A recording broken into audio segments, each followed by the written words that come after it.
السلام علیکم دوستو، آج میں لائی ہوں آپ کے لیے ایک بھوت کی عجیب و غریب دیدہ دلیری جس نے اپنے ہتھ کنڈوں سے سب کو پریشان کر دیا تھا۔ بھیانک چیخ۔ یہ 1981 کا ذکر ہے۔ ان دنوں میں اپنے آبائی قصبے میں رہائش پذیر تھا۔ میرے والد محترم کا سایہ سر سے اٹھے کافی عرصہ گزر چکا تھا۔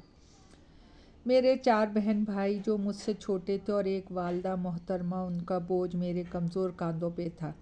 ان دنوں جنگ کا زمانہ تقریباً ختم ہونے کو تھا۔ میں محنت مزدوری کرتا اور گھر کا دھندا چلاتا۔ میرا ایک بھائی جو مجھ سے چھوٹا تھا وہ فوج میں تھا۔ اس کی تنخواہ سے کچھ روپے ماہوار والدہ کے نام آتے تھے۔ اس سے چھوٹے بھائی اصغر اس دن چھٹی جماعت میں پڑھتا تھا۔ یہ واقعہ جو میں بیان کرنے لگا ہوں یہ اصغر کی زندگی سے تعلق رکھتا ہے۔ مجھے اس زمانے میں شعر و شاعری سے نیا لگاؤ پیدا ہوا تھا۔ میں اکثر رات گئے تک مختلف کتب کے مطالعے میں مصروف رہتا، کبھی کبھی مشق سخن بھی کیا کرتا تھا۔ جس کمرے میں میری چارپائی پڑی تھی اسی کمرے میں میری ماں اور بہن بھائیوں کے علاوہ میرا بھائی اصغر کا ایک ہم جماعت محمد سرور کی چارپائی بھی تھی۔ اصغر اور سرور کے علاوہ ان کے 2-3 اور ہم جماعت بھی سر شام گھروں سے کھانا کھانے کے بعد آ جاتے۔ یہ سب لڑکے اکٹھا بیٹھ کے اسکول کا کام کرتے تھے اور تقریباً رات کے 10 بجے تک یہ سب بچے پڑھائی کرنے کے بعد اپنے اپنے گھروں کی راہ لیتے۔ ایک شام ہم سب لوگ کمرے میں بچھی ہوئی دری پہ بیٹھے پڑھائی میں مشغول تھے کہ اصغر نے بیٹھے بیٹھے اچانک بھیانک چیخ ماری اور تڑپنا شروع کر دیا۔ اس کے منہ سے جھاگ جاری ہو گئے، مٹھیاں بند ہو گئیں، دانت پہ دانت بیٹھ گئے۔ اس کی یہ حالت دیکھ کے گھر میں کوہرام مچ گیا۔ میری والدہ بدحواس ہو کے رونے چلانے لگی۔ البتہ چچی ذرا دلیر تھیں۔ ان کا اور ہمارا مکان ساتھ ساتھ تھا، بلکہ درمیان والی دیوار میں ایک چھوٹی سی کھڑکی تھی جو ہر وقت کھلی رہتی تھی۔ وہ ہماری چیخ و پکار سن کر دوڑی دوڑی آئیں اور آتے ہی کہنے لگیں، ہائے ہائے میں مر گئی، یہ تو مرغی ہے مرغی۔ حکیم صاحب کو بلایا گیا تو انہوں نے دوا وغیرہ دی۔ اصغر گھنٹے 1.5 تڑپنے کے بعد ٹھیک ہو گیا۔ بات آئی گئی ہو گئی۔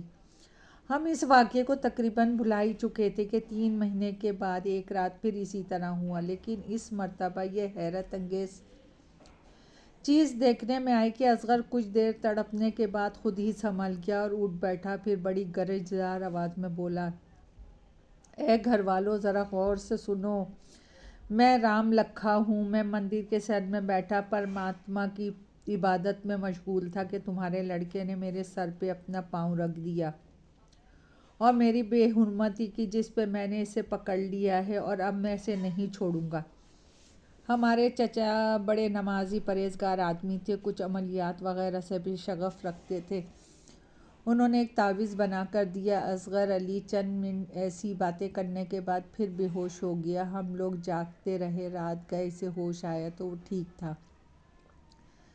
کسی سے کچھ کہا، کوئی کہتا اسے سایہ ہو گیا ہے، کوئی کہتا بڑا زبردست جن ہے، غرض جتنے منہ اتنی باتیں، لیکن مجھ میں اس کا کوئی اثر نہیں ہوا۔ میں اس کا باقاعدہ علاج شروع کروا دیا۔ اب یہ ہوا کہ ہر ماہ بعد اس پہ دورہ پڑنا شروع ہو گیا۔ دورہ پڑتا، چند گھنٹے وہ اسی قسم کی باتیں کرتا، پھر بے ہوش ہو جاتا اور چند گھنٹوں بعد ہوش میں آ جاتا۔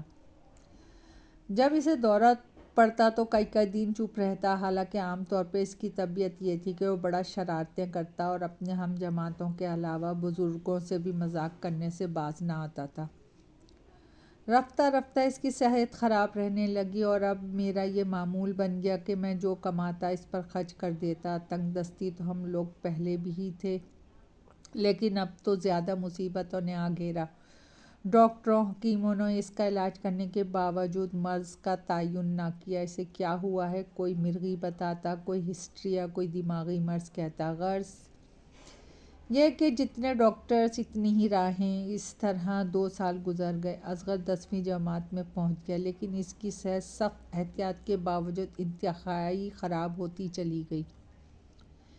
اسی دوران مجھے ملازمت اختیار کر کے لاہور آنا پڑا اور میں اپنے گھر والوں کو بھی لاہور لے آیا۔ اصغر کو میں نے ایک اسکول میں داخل کروا دیا۔ لاہور آئے 2 ماہ گزرے تھے کہ اصغر کو پھر دورہ پڑا۔ اس دفعہ دورے کی ابتدا میں کچھ اس طرح ہوئی کہ تمام دن بے ہوش پڑا رہا۔ جب میں شام کو گھر پہنچا تو والدہ نے پریشانی کے عالم میں ساری داستان سنائی کہ دورہ شروع ہوتے ہی اصغر کہہ رہا تھا کہ وہ شاعر کہاں ہے، اسے بلاؤ۔ سردیوں کا موسم تھا۔ اصغر چارپائی پہ لحاف اوڑھے لیٹا تھا۔ اس کا شانہ ہلاتے ہوئے آواز دی، وہ فوراً اٹھ کے بیٹھ گیا، لیکن اس کی آنکھوں سے وحشت ٹپک رہی تھی اور آنکھیں خلاف معمول بہت سرخ تھیں۔ اس کے ماتھے پہ بل پڑے تھے۔ اس نے میری طرف گھور کر دیکھا اور یوں کہنے لگا، اچھا آ گئے آپ جناب شاعر صاحب، میں نے آپ کے بھائی اصغر کو ایک عرصے سے پکڑ رکھا ہے اور اسے کبھی نہیں چھوڑوں گا۔ البتہ ایک بات ہے، اگر آج آپ مجھے پیٹ بھر کھانا کھلائیں اور پھر چند غزلیں بھی سنا دیں تو میں اس کو تکلیف نہیں دوں گا۔ اصغر میرے ساتھ اس طرح گفتگو کرنے کا قطعی حوصلہ نہیں رکھتا تھا۔ وہ نہایت شریر ہونے کے باوجود میری موجودگی میں اونچی آواز سے بھی نہیں بولتا تھا، بلکہ یوں کہیں کہ وہ مجھ سے یوں گھبراتا تھا جیسے کوئی بچہ اپنے سخت گیر باپ سے گھبراتا تھا۔ اس کی بات سن کے میں حیران رہ گیا۔ بہرحال مرتا کیا نہ کرتا، میں نے والدہ سے پوچھا، آج گھر میں کیا پکا ہے؟ انہوں نے بتایا، چاول۔ ان کا جواب سن کے اصغر نے فوراً کہا، واہ واہ، چاول تو میں خوب کھاؤں گا مائی صاحبہ۔ اصغر والدہ کو اس طرح مخاطب نہیں کیا کرتا تھا۔ میں نے والدہ سے کہا کہ کسی پلیٹ میں چاول ڈالیں اور وہ چاولوں والی دیگچی پکڑ کے چاول پلیٹ میں ڈالنے لگیں کہ پھر اصغر نے آواز دی، مائی صاحبہ آپ چاولوں کو پلیٹ میں ڈالنے کی تکلیف نہ کریں، صاحب نے اجازت تو دے دی ہے، آپ یہ دیگچی ذرا میری طرف کریں۔ اس طرح اصغر کی زبان میں کچھ ایسا اثر تھا کہ والدہ نے خوف کھاتے ہوئے دیگچی اس کی طرف بڑھا دی۔ گھر کے 6 افراد کے لیے پکے ہوئے چاول جن میں سے ابھی کسی نے چکھا پریشانی کے باعث ایک نوالا بنا لیا تھا۔ اصغر سارے کے سارے چاول چند منٹوں میں ہڑپ کر گیا۔ وہ وحشیوں کی طرح چاول کھا رہا تھا۔ میں اسے دیکھ کے خوف کھانے لگا۔ وہ دونوں ہاتھوں سے بہت بڑا نوالا بنا کر منہ میں ڈالتا اور اس کا منہ کسی اندیکھے درندے کی طرح وحشتناک انداز میں کھل جاتا۔ میں نے گھبرا کے اشارے سے چھوٹے بھائی کو بلایا اور اصغر کو نظر بچتے ہوئے اس سے کہا، جاؤ جلدی سے غلام حسین کو بلا لاؤ۔ غلام حسین میرا بہت قریبی دوست تھا۔ میری والدہ غلام حسین کو اپنا بیٹا سمجھتے ہوئے شفقت اور محبت کی نظروں سے دیکھا کرتی تھیں، اور جب کبھی ان کی طبیعت علیل ہو جاتی تو اس کی بیوی ہمارے گھر آ کے کھانے پکانے کے علاوہ گھر کا سارا کام کیا کرتی تھی۔ غرض کہ اس سے بھائیوں جیسا تعلق تھا۔ میرا چھوٹا بھائی جب غلام حسین کو بلانے کے لیے باہر نکلا تو اصغر نے مجھ سے کہا، کاظمی صاحب آپ دوستوں کو کیوں جمع کر رہے ہیں؟ آپ سے کچھ کہوں گا نہیں، بڑا مغرور ہوں، مگر اس وقت تو آپ کا نمک کھا رہا ہوں۔ میں اس کی بات سن کر اور بھی گھبرا گیا، لیکن پھر میں نے دل کڑا کر کے کہا، یار نمک بھی کھا رہے ہو اور ہمارے بھائی کو تنگ بھی کر رہے ہو۔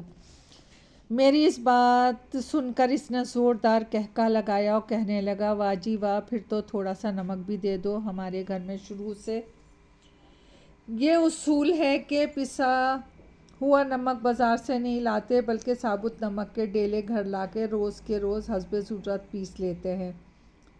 میری والدہ نے الماری کھولی تاکہ نمک کے ڈلے سے کچھ نمک توڑ کے اسے دیں۔ اس نے نمک کا ڈلہ دیکھا تو بے ساختہ پکار اٹھا، مائی جی اسی طرح مجھے دے دیں۔ والدہ کی کیفیت یہ تھی کہ تھر تھر کانپ رہی تھیں۔ انہوں نے اس کی طرف نمک کا ڈیلا بڑھا دیا۔ وہ دیکھتے ہی دیکھتے سارا ڈیلا کھا گیا، جو تقریباً 2 سیر کے قریب تھا۔ دوستو ابھی کہانی جاری ہے، پسند آئے تو لائک اور سبسکرائب کیجیے گا۔ آپ کی دعاؤں کی طلبگار۔